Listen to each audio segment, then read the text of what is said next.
우리 이제 오늘 드디어 주기도문 안에 있는 4가지 간구들 하나씩 다 받고 이제 오늘부터 마지막 간구 우리 13절을 살펴보게 되는데요. 13절 중간까지를 보시면 이렇게 되어 있죠. 우리를 시험에 들게 하지 마시옵고 다만 악에서 구하시옵소서라고 하는 기도의 형식을 이제 우리가 보게 됩니다.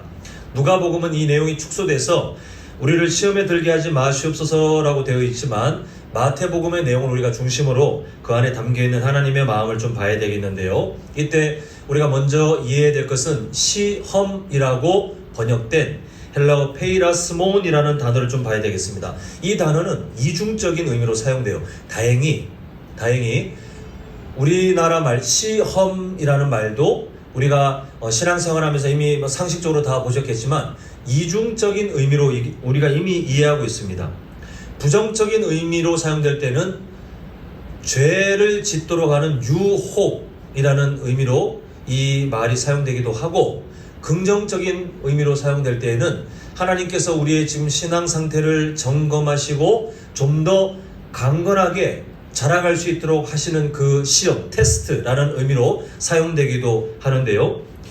하나님께서는 우리에게 절대 유혹은 하시지 않는다라는 사실만 우리가 마음속에 좀 기억하면 좋겠습니다. 그렇다면 오늘 우리를 시험에 들게 하지 마십시오 라고 하는 기도는 유혹일까요? 아니면 하나님의 그 점검의 의미가 있는 테스트일까요? 아니, 예수님께서 우리에게 자 하나님 나라에 소속된 하나님의 자녀들이라면, 하나님의 백성들이라면 이렇게 기도하는 마음으로 살아가라 라고 하는 게 주기도문이라고 우리가 지금 계속해서 보고 있는데, 지금 만약에 예수님께서 우리를 알려주실 때 우리를 시험에 들게 하지 마십시오 라고 기도하라 라고 알려주실 때 그 시험을 하나님께서 우리를 강건케 하시는 어떤 점검 아니면 그런 테스트라고 본다면 이렇게 기도하는 것은 이상하지 않습니까? 하나님 우리를 점검하지 마십시오. 하나님 우리를 테스트하지 마시고 우리를 살피지 마십시오. 이렇게 기도하라고 절대 예수님은 알려주시지 않을 겁니다. 따라서 오늘 이미 다 아시는 내용이지만 그냥 제가 일부러 좀 설명을 더 붙여서 길게 말씀을 드리는 그 내용대로 보면 13절에 있는 하나님의 나라를 배워가는 우리가 마땅히 기도할 때 하나님 우리를 시험에 들게 하지 마십시오 라고 겸손한 마음으로 기도할 때 그 시험은 하나님이 우리를 강건하게 하시는 그 테스트가 아니라 뭡니까? 유혹이에요. 유혹. 악한 마귀가 우리를 향하여 적극적으로 지금도 그 영향력을 끼치려고 하는 그 마귀의 유혹이 바로 이 시험이라는 것을 우리가 보아야 될 것 같습니다. 왜 이 기도가 필요하냐? 이것은 그냥 어떤 우리가 당연히 그냥 기독교니까요, 교회를 다니니까 우리가 종교 생활하니까 그냥 하나님 시험에 들게 하지 마시고 악한 마귀 어쩌고 저쩌고라고 하는 그런 뻔한 내용이 아니라 분명히 마음속에 딱 가지고 계셔야 될 진리가 있는데, 그게 뭐냐면요, 악한 마귀의 유혹은 우리 삶에 너무 가깝다는 사실입니다. 그게 얼마나 강하냐 하면 우리가 잘 아는 말씀이죠. 우는 어떤 동물이요? 삼킬 자를 찾아 두루 다니는 것처럼 악한 마귀가 그렇게 지금 삼킬 자들을 찾아다닌다고 하는데, 그 동물이 뭡니까? 우는 고양이, 우는 강아지라고 되어 있지 않고 굶주려서 지금 화가 잔뜩 나 있는 그 사자를 성경은 우리에게 이미지로 갖고 와서 마귀가 그렇다는 거예요. 지금 마귀가 이 더운 여름날 좀 쉬어야 되겠다가 아니라 지금도 한 영혼이라도 미혹하려고 우는 사자처럼, 굶주린 그 사자처럼 하여튼 어떻게든 믿음의 사람들은 무너지게 만들고, 그리고 아직 믿음이 없는 사람들은 그냥 죄의 그 상태로 망하는 존재가 되도록 최선을 다하여 힘쓰고 있는 게 악한 마귀의 상태다라고 성경은 말씀하고 있어요. 결국 악한 마귀라는 것은 그냥 애매하게 저 멀리 있고 그냥 우리하고 별로 상관없는데, 가끔 내가 꿈을 꾸다가 악몽을 꾸면 아이고 또 귀신 장난이네, 이렇게 뭔가 어떤 내 삶에 뭔가 이렇게 있으면 그때 우리가 영적 전쟁이네 이렇게 하면서 악한 마귀의 존재를 인식하는 것이 아니라, 악한 마귀는 늘 우리와 함께 동행합니다.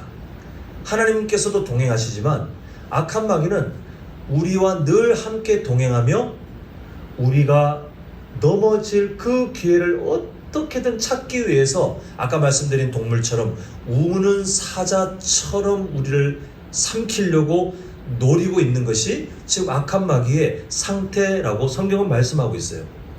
이 노력은, 그 끔찍한 노력은 최근에 일어나는 일이 아니죠. 말세 때 일어나는 일이 아니라 창세기 3장에 그 하나님께서 얼마나 많은 복을 아담과 하와에게 막 부어주셨습니까?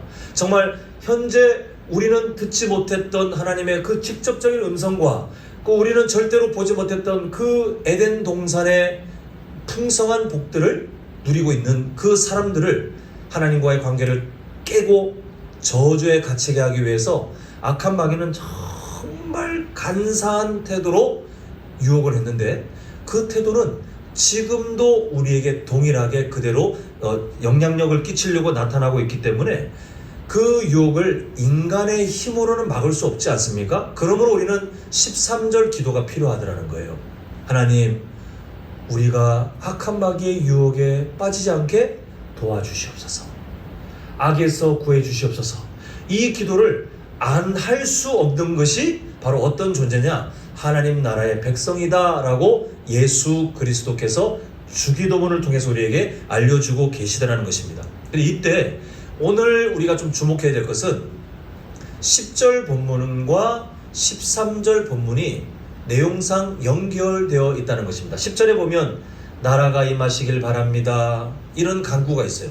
그리고 오늘 13절에서는 지금 보고 있는 것처럼 하나님 시험에 들지 않기를 바랍니다, 이렇게 말하고 있는데, 이게 내용이 사실상 떨어진 게 아니고 10절과 13절은 연결되어 있는 내용이에요. 자, 한번 정리를 해보자면 10절에 우리가 보았습니다만 하나님께서 우리에게 주기도문의 내용들과 연결되어 결단도 함께 있다는 것을 계속해서 우리가 주기도문을 묵상하는 중에 알게 하셨어요. 10절은 하나님의 나라가 임하기를 바랍니다. 이 세상 가운데 죄의 역사가 가득한 세상 가운데 그걸 바라는 거예요. 우리가 하나님의 백성이 맞다면, 하나님, 우리 가정 가운데 하나님의 나라가 임하기를 원합니다.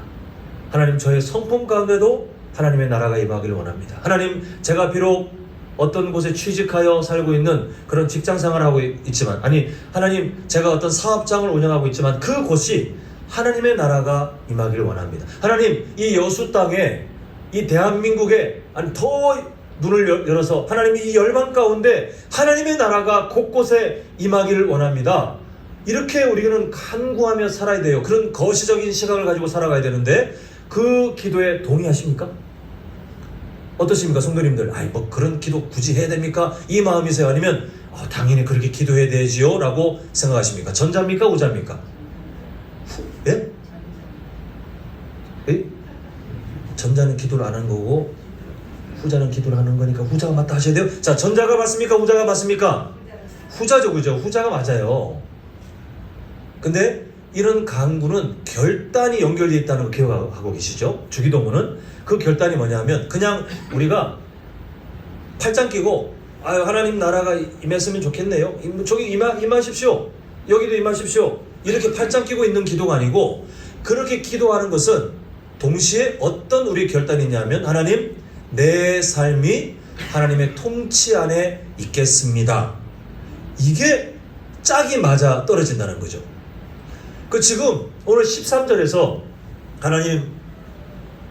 하나님께서 주시는 그 은혜 가운데 시험에 들지 않게 간절히 소망합니다, 하나님 도와주십시오 라고 하는 그 기도가 뭐냐면, 하나님의 통치가 있고 악한 마귀의 통치도 여전히 이 세상에 있는데, 우리가 하나님의 통치 안에 머물며 악한 마귀의 그 유혹이 있는 통치를 이겨내고 그 안에 우리가 영향을 받지 않고 오히려 우리의 삶 가운데 이전보다 더 풍성하게 하나님의 통치를 누리는 삶으로 나아가는, 그래서 10절에 있는 그 간구, 하나님의 통치 안에 있기를 원합니다, 13절에 있는 간구, 악한 마귀의 통치를 이겨내기를 원합니다가 짝이 맞는 거예요. 연결되어 있어요. 그래서 우리는 이 10절과 13절에 녹아있는 우리의 그 간절한 소망, 비록 완전히 반대되는 기도 제목이지만 그러나 합쳐보니 똑같은 마음, 하나님께서 임하시는 그 통치 안에 우리가 어떻게 살아가야 되는지를 강구하는 그 마음이 오늘 10절과 13절, 특히 13절을 묵상하면서 우리가 좀 발견해야 되는데, 하나님의 악한 마귀의 통치는 좋을 게 하나도 없어요. 창세기 3장에서 봤지만 그 악한 마귀의 영향력, 거짓말, 하나님의 말씀과 전혀 맞지 않는 거짓말 안으로 아담과 하와가 들어왔을 때 어떤 일이 있었습니까? 아이고, 내가 참 오늘 좀 손해를 봤네, 이렇게 가볍게 말할 것이 아니라 진짜 이렇게 미련하고 진짜 이렇게 거대한 저주가 없었어요. 하나님이 주신 모든 좋은 것들이 다 무너지게 되는 것이 바로 악한 마귀의 통치가 있을 때에 그 자리가 산 사람의 개인의 삶이든, 악한 마귀의 통치가 있는 가정이든, 악한 마귀의 통치가 있는 직장이든 사업장이든, 우리가 뭐 그 어떤 자리든 악한 마귀의 통치가 있는 그곳은 죄가 시작되고 하나님의 좋은 것들이 무너지고 결국은 죽음에 갇히게 되는 것이 그 결과라고 성경은 말씀하고 있습니다. 반대로 하나님의 통치가 있는 것은 반대예요.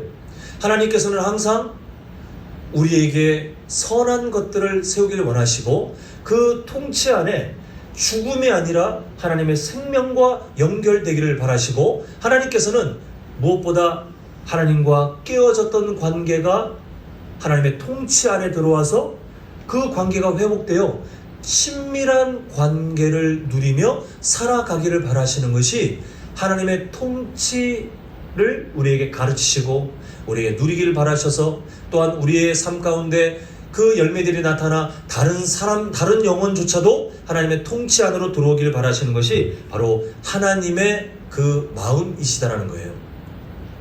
하나님의 통치에서 벗어난 인류가 얼마나 좋지 않은 것들을 경험했는지 우리는 주기도문의 다른 내용들을 통해서 이미 보았습니다. 하나님의 무한한 생명을 다 잃어버렸어요. 그 부유한 것을 다 잃어버렸어요. 근데 하나님은 이것을 바꿔주시기 위해서 예수 그리스도의 십자가 사랑을 이미 창세기 3장 15절에 여자의 후손이라는 그 원시 복음부터 약속하셨고, 그 일을 이루기 위하여 실패한 가정이었지만 아담과 하와에게 사명을 주셨어요. 여자의 후손, 너희들의 가정은 장차 죄의 문제를 해결할 내 아들 예수가 올 때까지 이 사명을 유지하는 것이다.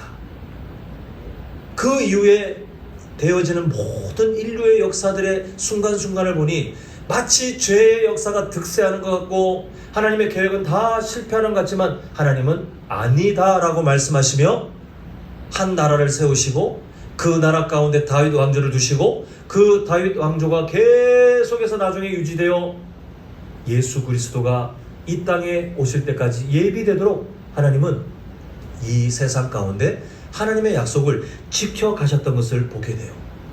그리고 예수님을 통하여 우리에게 주신 그 은혜가 뭐냐면, 저를 따라합니다. 죄인이 의인 되는 것을 허락하셨습니다. 이 사실을 믿으시죠?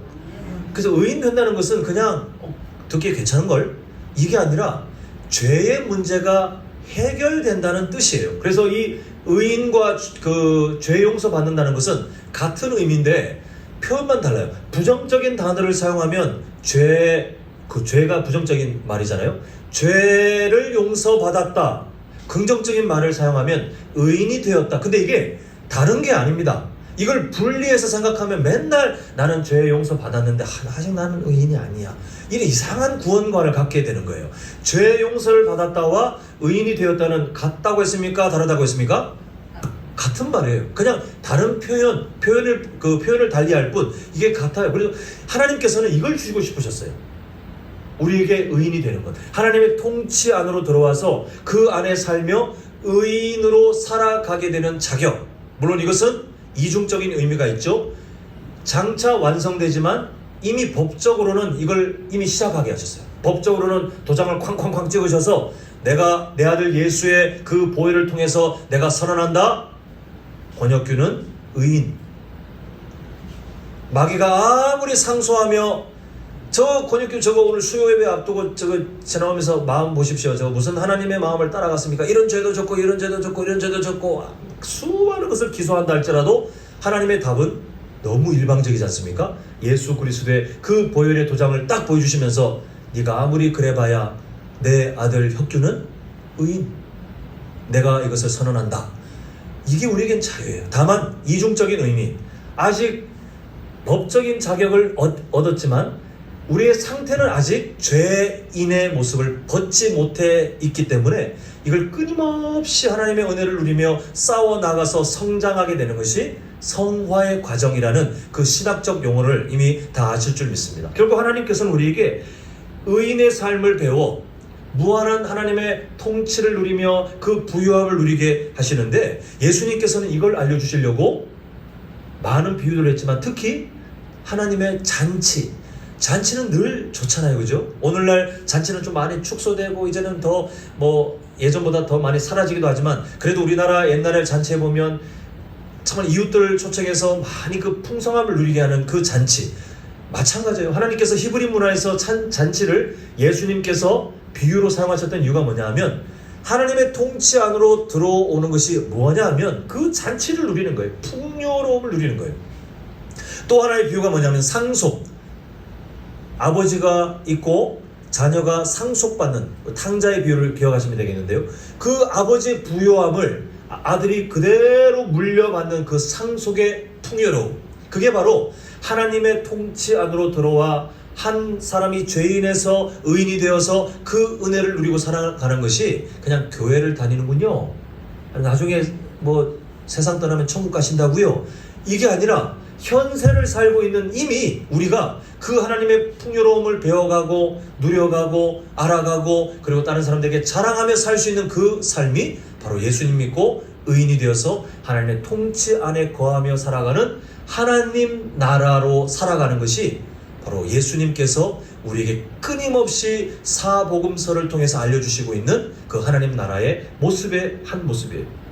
결국 이 예수님께서 공생의 사역을 하시면서 끊임없이 말씀하셨던 그 메시지가 뭐냐면, 유대인들에게 하시는 말씀이요, 너희들은 이미 선민이라고 안심하고 있지만 내가 너희들의 상태를 알려준다. 너희들은 창세기 3장의 그때 범죄한 아담과 똑같다. 이걸 말씀하시는 거예요. 하나님과 끊어진 상태. 유대인이라고 자신들은 성전도 있고 율법도 있고 할례도 받았고 뭐도 자랑할 것들이 많이 있기 때문에 우리는 당연히 구원받은 백성이라고 착각하며 살고 있지만, 예수님은 그게 아니라고 말씀하셨어요. 끊임없이 선포하셨어요. 너희들은 창세기 3장의 아담과 같은 존재, 하나님의 은혜가 없이는 살 수 없는 존재, 그저 태어나기에 유대인으로 태어나서 안전한 것이 절대 아니라고 끊임없이 예수 그리스도께서는 말씀하셨어요. 그 상태를 탕자 비유를 통해서 말씀하시면서 유대인이라 할지라도 부요하신 하나님에게 끊어져 있다면 절대로 하나님의 그 은혜들을 누릴 수 없고 하나님의 나라로 살 수 없다는 것을 예수님께서는 아주 적나라하게 말씀하셨습니다. 근데 악한 마귀의 거짓말은 여기에 반대되는 거예요. 하나님의 통치 안으로 들어와야 되는데 계속해서 창세기 3장부터 했던 그 거짓말은 늘 바뀌지 않고 동일해요. 네가 왕이 될 수 있어, 너가 자유할 수 있어. 그렇게 하는 게 하나님을 왕으로 인정하고 그 통치 안에 있는 것보다 더 기분이 좋고 행복하고 더 풍성할 수 있어. 자유하라. 이 거짓말을 창세기 3장, 4장, 5장, 6장부터 이어져서 지금의 인류 역사까지 앞으로 주님이 오시는 그날까지 끊임없이 이 유혹의 제목은 바뀌지 않고 이 세상을 향하여 던지고 있고, 오늘을 살고 있는 우리에게도 이 악한 마귀의 거짓말은 끊임없이 던져지고 있다는 것입니다. 참 감사하게도 우리는 지금 어떤 상태를 누리고 있냐면요, 그 악한 마귀의 끊임없는 유혹이 있음에도 불구하고 하나님께서 창세 전부터 우리 성도님들의 이름을 딱 선택하셔서 구원하기로 작정하시고 우리의 공로가 아무것도 없다는 것을 인정하십니까? 교단마다 신학은 다르겠습니다만 우리가 있는 개혁주의, 우리가 있는 예장 합동 측의 신학은 명확합니다. 우리의 공로는 없어요. 순종할 뿐 우리의 공로에 의하여 구원이 함께 하나님과 신인 합일설 협력하여 구원을 이루어간다는 어떤 교단의 신학을 우리는 절대 인정하지 않습니다. 완전 타락, 전적 타락. 그러나 오직 하나님의 은혜 덕분에, 그 은혜 덕분에 우리에게는 절대 희망이 없지만 우리를 부르시고 우리에게 예수 그리스도를 믿을 수 있는 믿음 허락하셔서 우리가 하나님의 통치 안으로 돌아올 수 있도록 허락하셨기 때문에 우리는 지금 이 자리에 함께 서로 저와 함께 얼굴을 대면하며 함께 찬송을 부르고 함께 기도도 할 수 있고 하나님의 말씀을 우리가 마주하며 우리의 말씀 속에 우리가 다시 한번 더 살기로 결단할 수 있고 이따가 세상을 향하여 또 나갈 때 우리는 어떤 존재로 나갑니까? 그 하나님의 은혜를 누린 구원받은 백성들로 힘있게 우리는 나갈 수 있는 소망이 있는 거예요. 무엇 때문입니까? 우리의 공로 하나도 없이 하나님께서 우리를 부르셔서 그렇게 만드셨기 때문에 우리는 하나님의 잔치에 참여했어요. 그게 예수님의 복음이에요. 우리 하나님의 자녀가 되었어요. 그게 예수 그리스도의 복음이에요. 우리는 지금도 이 세상을 살아가며 연약함은 있으나 이미 의인으로 하나님의 통치를 누리는 귀한 인생이 되었다라는 그 약속과 소망을 갖고 있는 것이 바로 예수 그리스도의 복음에 담겨있는 우리를 향한 진리인 줄 믿습니다. 그 예수님께서는 이 놀라운 일을 공생의 사역 가운데 사람들에게 가르치실 때 여러 방법을 쓰셨는데 그 중에 하나가 뭐냐면 가시적인 기적들을 보여주셨어요. 그 중에 가장 많이 이 복음과 연결되어 보여주신 기적이 뭐냐면 치유 사역입니다. 여러분, 병든 것, 온전하지 못한 것이 어디서부터 시작되었죠? 악한 마귀의 거짓말이 시작되었던 창세기 3장에 그 거짓말의 통치 아래로 인간이 들어오면서부터 온갖 좋지 못한 모든 병든 것과 상한 것과 온전하지 못한 것이 사람의 삶을 떠나 이 세상 전체에 다 퍼지게 된 것 아니겠습니까? 지금 우리가 누리고 있는, 누리는 건 아니죠. 우리가 지금 해결하지 못하는 그 모든 연약함들이 다 거기서 출발되었어요. 그 예수님께서는 사람들에게 하나님의 그 완전하심, 하나님의 잔치의 그 풍요로움, 하나님의 그 아버지 되심의 그 부요하심, 그 안에 연결되는 것이 얼마나 좋은 것인지를 가시적인 교육을 통해서 무엇을 통해 보여주냐면 병든 사람들을 치료하심을 통해서, 물론 일시적인 거잖아요. 그 사람들도 다 세상 떠났어요. 나중에 그 일시적인 거, 죽은 사람을 살리기도 하셨고 귀신 들린 사람들을 자유케 하셨고 병든 사람들을 치유하심을 통해서 하나님의 통치 안으로 들어와 회복되는 것이 얼마나 좋은 것인지를 보여주셨어요. 궁극적으로는 진짜 우리에게 무너져 있는 하나님과 사람 사이에 깨어져 있는 관계, 그리고 사람과 사람 사이에 깨어져 있는 관계, 이게 지금 이 세상의 본질적인 모습 아니겠습니까? 좋지 못한 것들이 다 여기서 나오는데 예수님께서 그 치료 사역을 통하여 나의 보혈을 통하여 하나님과 너희 사이가 친밀해질 것이고, 그리고 이게 완성되면, 이걸 배워가면 사람과 사람 사이가 친밀하게 되어 하나님께서 원래 주시려고 했던 진짜 하나님 나라의 샬롬, 그 평화가 너희 인생 가운데 또 너희들의 삶을 통하여 주변 사람들에게 흘러가게 될 것이다 라고 예수님께서 공생의 사역 가운데 선언하신 것이 바로 예수님의 복음의 모습이었습니다. 그러다 보니 이 예수님의 마음이 어디에 나타나냐면요, 자, 우리 마가복음 2장 17절, 자, 화면을 보시면, 자, 함께 읽겠습니다. 시작.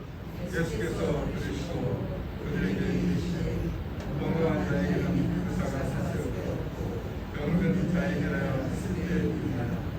나는 의인을 부르러 온 것이 아니라 죄인을 부르러 왔노라. 자, 예수님께서 그 상징성을 가지고 교육하시는 내용이죠. 치료하시는 예수님이 지금 어디로 지금 그 진리를 갖고 가시냐면 구원이에요. 구원. 병든 사람과 뭐가 연결되어 있냐면, 나중에 빨간 것이 보이시죠? 화면에 죄인이 연결되어 있어요. 결국 예수님께서 이 땅에 오셔서 하셨던 수많은 가르침과 또 수많은 기적들의 그 방향성이 뭐냐 하면 초청입니다. 초청. 하나님의 나라, 온전하신 하나님의 그 통치가 있는 하나님의 나라로 들어오라. 그 지금 하시는 말씀이 그거잖아요. 건강한 자에게는 의사가 쓸데없고 병든 자에 쓸데가 있는데 나는 누구를 부르러 온 것이라고요? 의인이 아니라 죄인이 지금 이 하나님 나라에 빨리 들어와야 되기 때문에 그 죄인들을 초청하기 위하여 예수님께서 오셨다는 것, 이게 바로 예수 그리스도의 복음이에요. 그러니까 그러니까 우리는 자꾸 구원 생각할 때 단편적으로 죽으면 천국 간다, 이렇게 정말 반쪽짜리 구원관을 가질 것이 아니라 이 성경에서 우리에게 주고 있는 여러 입체적인 가르침들을 함께 연결해서 구원은 하나님과의 관계 회복 기억하셔야 되고, 또 구원은 하나님의 통치 개념으로 보면 그 통치 바깥에 있던 사람들이 예수 그리스도의 십자가 보혈을 통하여 하나님의 통치 안으로 들어오는 게 구원이에요. 자, 지금 우리 구약 이야기 특강을 들으시는 분들 기억하시죠? 창세기 3장 이후에 무슨 계열과 무슨 계열이 나눠집니까? 기억나시죠? 무슨 계열이요? 가인 계열과 셋 계열. 가인 계열은 하나님의 원리를 거부하고 무슨 원리로 살았어요? 네, 힘의 원리, 폭력, 통치, 이것으로 세상을 만들어가는, 지금 이 세상의 가치관이라고 말씀드렸어요. 셋 계열은 뭐라고 했습니까? 누구를 인정합니까? 하나님을 왕으로 인정하고 그렇게 예배하며 살아가는 사람들. 비록 세상에 비유하면 소수지만 하나님은 그 셋 계열에게 하나님의 소망을 두셔서 하나님의 나라를 만드시지 않습니까? 결국 하나님께서 초청하신다는 것은 바로 그거예요. 가인 계열에 소속되어 하나님을 거부하며 세상의 그 가르침에 만족하며 그렇게 살아가고 있는 그 어떤 한 사람, 그 죄인, 그 한 사람을 예수 그리스도의 십자가 보혈을 통하여 하나님의 통치 안으로 셋 계열의 삶을 살 수 있도록 불러오시는 것이 바로 구원이에요. 지금 우리가 누리고 있는 그 구원이 바로 그 의미를 갖고 있습니다. 그러므로 우리는 그저 천국 갔네, 천국 뭐 안 가네, 이렇게 단편적으로 볼 것이 아니라 하나님과의 관계를 통해서도 구원을 해석해야 돼요. 하나님의 나라와 하나님의 통치를 통해서도 우리가 누리고 있는 구원이 어떤 것인지를 알아야 우리의 사명이 거기서 발견되는 것을 우리가 보게 됩니다. 그래서 우리가 창세기 12장 1절부터 3절까지의 내용을 저번에 구약 이야기 특강 때 말씀드렸는데, 아브라함에게 하나님이 느닷없이 나타나셔서 본토 친척 아비 집을 떠나라, 내가 명하는 곳으로 가라, 그리고 내가 너를 통해서 민족을 이룰 것인데 잘 먹고 잘 살아라 라고 하셨습니까? 아니면 복을 주는데 그 복이 뭐라고 했죠? 열방에게 복을 전하는 사명을 너를 통해 만들어질 민족에게 주는데, 그 복은 잘 먹고 잘 사는 복이 아니라 누구의 나라 안으로 들어오는 복입니까? 하나님 나라 안으로. 가인 계열에 속해 있던 그 사람들이 이스라엘이라는 그 나라를 통하여 저 나라 정말 나도 저 나라 속에 살고 싶어, 하나님을 왕으로 섬기면 그렇게 된다고, 이렇게 하나님의 통치 안으로 들어올 수 있는 롤 모델로 하나님께서 만드셨다는 것을 우리가 보았습니다. 이 놀라운 소식을 전하는 그 이스라엘의 정체성을 우리 한번 복습하는 셈 치고요. 그래서 하나님께서는 출애굽시켜서 그 애굽에 놓여있던 그 이스라엘 백성들을 시내산으로 데리고 온 다음에 약 11개월 동안 막 신앙훈련을 시킬 때 이 사람들의 정체성을 무슨 나라라고 했습니까? 나라. 예, 제사장 나라. 잘 기억하시네요. 하나님께서 주신 그 사명이 여기 담겨 있어요. 열방을 초청하는 거예요. 세상에 속해서 하나님을 거부하고 힘의 원리를 따라 살고 있는 그 한 사람 한 사람을 초청하는 나라이기 때문에 정체성이 무슨 나라? 제사장 나라라고 지금 우리가 공부하고 있는데, 지금 예수 그리스도의 복음이 바로 그대로 연결되고 있어요. 이 귀한 직책이 어떻게 우리에게 이어지느냐? 자, 베드로전서 2장 9절, 정말 중요한 말씀이죠. 우리가 작년에 보기도 했지만 다시 한번 읽겠습니다. 시작. 그러나 너희는 하신 조속이요 왕관 제사장들이요 오롯한 나라요 우리의 소유받은 백성이니 이는 너희를 거룩에서 불러내어 우리의 귀한 빛의 뼈를 하신 이야 아름다운 법을 선포하게 하시니라. 자, 다시 한번 정리해봤으면 좋겠습니다. 하나님의 통치를 따라야 할 아담과 하와가 하나님의 통치를 거부하고 감히 하나님처럼 살 거라는 거짓말에 빠져서 쿠데타를 벌였을 때에 그 죄의 역사가 시작되었어요. 그 이후의 역사를 보면 하나님의 나라에 대한 하나님의 계획은 맨날 실패하는 것 같았지만, 그러나 하나님은 늘 반전. 그 죄의 역사가 득세하는 것 같고, 그렇게 하나님께서 세우신 이스라엘조차도, 그 제사장 나라조차도 나중에 사명을 다 잃어버린 채로 말라기로 끝나는 것처럼 그렇게 보였지만, 하나님은 아니셨습니다. 예수 그리스도를 결국 약속하신 대로 이 땅에 보내셔서 진짜 하나님의 나라가 성도들의 삶을 통하여 실현되도록 시작하신 것이 하나님의 계획이셨어요. 그 일을 이루시려고 예수님의 십자가 사랑을 통하여 한 사람 가인 계열에 속해 있던 사람들을 하나님의 통치가 있는 나라로 불러들여 주셨습니다. 그리고 오늘을 살고 있는 우리도 지금 그 사랑을 누리고 있는데, 자, 오늘 지금 보고 있는 베드로전서 2장 9절 보시면, 그래서 왕 같은 뭐라고 돼 있어요? 제사장이에요. 그 사명을 이어받고 있어요. 제사장이라고 해서 그냥 거룩해 보이는 종교 행위를 하라는 게 아닙니다. 제사장 나라로 임명받았던 이스라엘의 그 정체성은 앞에 있는 창세기 12장 1절부터 3절을 이어받고 있고, 또 하나님께서 그렇게 선언하셨던 아브라함을 통해서 약속하시는 내가 너를 통해서 민족을 이루고 열방에 복이 되게 할 거야 라고 했던 그 약속은 창세기 1장에서 하나님이 천지를 창조하신 다음에 생육하고 번성하라 라고 하셨을 때, 그때 꿈꾸셨던 하나님의 나라와 맥을 같이 하고 있어요. 그리고 그 하나님의 꿈은 오늘을 살고 있는 우리에게 그대로 연결되고 있기 때문에 우리를 향하여 성경이 말씀하기를 왕같은 제사장입니다 라고 우리의 정체성을 알려주고 있는 게 바로 베드로전서 2장 9절입니다. 근데 이 왕같은 제사장들이 할 일이 있다는 거예요. 이스라엘 백성들이 열방에게 자신들의 삶을 통하여 하나님 나라로 들어오는 복이 얼마나 좋은 것인지 전해야 했다면, 오늘 베드로전서 2장 9절은 우리가 갖고 있는 사명을 다른 말로 표현하고 있는데, 자, 그 뒤에 보면 이렇게 되어 있죠. 빨간 글씨.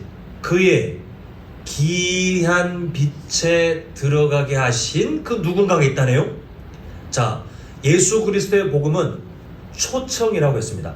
하나님 나라가 있고 바깥에 있는 그 저주받은 죽음에 갇혀있는 그 사람을 예수 그리스도의 십자가 사랑을 통하여 데리고 오는 것, 초청. 이게 복음이라고 말씀드렸어요. 기억하고 계시지요? 그 초청, 그의 기이한 빛에 들어가게 하신 이 초청, 이게 지금 누가 수혜자라는 겁니까? 베드로전서 2장 9절을 보니까 딴 사람 이야기할 게 없어요. 우리가 그 초청을 받은, 그래서 그의 기이한 빛, 의로운 나라, 빛의 나라, 하나님의 나라 안으로 들어가게 하신 초청을 해주셨는데, 우리가 할 사명이 뭐냐 하면 우리를 초청하신 이의 나머지 뭐라고 되어 있습니까? 아름다운 덕을 뭐예요? 선포하게 되는 것이 우리의 존재 이유다 라는 것이 바로 베드로전서 2장 9절의 말씀이에요. 결국 성경은 서로 연결되어 우리의 삶을 좀 더 풍성하게 설명하고 계시는데, 예수님께서 하나님의 나라를 설명하실 때 하셨던 그 비유 두 가지 기억하시죠? 하나는 겨자씨 비유, 하나는 누룩 비유였어요. 겨자씨 비유, 미약하지만 점점 하나님의 나라는 진짜 이 세상 가운데 정말 물리적으로 퍼져나갈 거야. 정말 그렇게 해서 그 예수 그리스도를 따랐던 몇 명의 소수의 사람들을 통해 지금 온 세상에 복음이 전파되는 것이 실현되었습니다. 누룩의 비유는 뭐였죠? 내면의 변화, 죄인이 예수 그리스도를 믿고 법적으로 의인이 된 다음에, 근데 과연 그 법적인 타이틀과 현재 죄인의 상태를 갖고 있는, 이 헷갈리시면 안 돼요. 죄인의 상태, 예전 습관을 갖고 있는 이 격차가 과연 줄어들까? 현실적으로는 불가능이야 라고 하겠지만, 이 일을 이루시는 분이 성령 하나님, 성령께서 한 사람에게 임하셔서 내가 이 격차를 줄여갈 거야, 도울 거야. 우리를 도우시는 그 보혜사 성령께서 이걸 줄여가셔서 우리의 성품이 달라지고, 우리의 생각이 달라지고, 우리의 언어가, 우리의 행동들이 달라지는 것을 통해 누룩의 변화처럼, 반죽이 그 빵을 변화시키는 것처럼 한 사람의 삶이 변화될 때 옆에 있는 누군가가 놀라는 거예요. 어떻게 저 사람이 저렇게 달라지지?